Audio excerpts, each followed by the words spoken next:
Sir जय भीम. काय सांगाल तुम्ही जन आक्रोश मोर्चा घेऊन आलात कशासाठी आलात? या ठिकाणी आमच्या एका दलित युवकावर खूप अन्याय झालेला आहे. मुंब्रा शहरामध्ये ही खूप दुःखद घटना घडलेली आहे की आमचा एक सैनिक आणि कामगार याला या कंपनीकडून घनकचरा विभागाच्या कंपनीकडून कॉन्ट्रॅक्टच्या कंपनीकडून या ठिकाणी त्याला खूप त्रास देण्यात आला, त्याला छळण्यात आलं आणि त्याला विविध प्रकाराचा त्याला सामोरं जावं लागलं की त्याला मानसिक तणावापासून सामोरं जावं लागलं.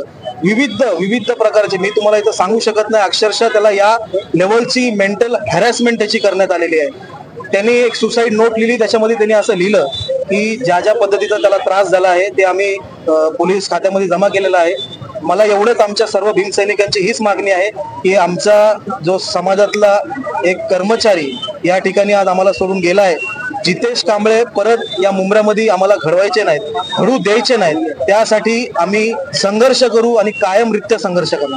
सर पोलिसांचे आरोपी अटक झालेत का? आरोपी अद्यापही काही अटक झालेले नाहीयेत आम्हाला जी माहिती आहे, पण या ठिकाणी आज आम्ही तेच त्यांना जाब विचारला जाणार. सर क्रिस्टल कंपनी कोण आहे का समजून माहिती तुम्हाला? काय क्रिस्टल कंपनी असं समजलं की क्रिस्टल कंपनी प्रसाद लाड साहेबांची आहे आणि कुठून प्रसाराचा मला कोणाशी घेणं देणं नाही. पहिली गोष्ट ते कोणीही असो, आमच्यावर अन्याय झाला तो कोणीही असो त्याला आम्ही सोडणार नाही. कोणीही असो, जितेश कांबळेच्या आत्महत्येला जबाबदार सरकारच आहे.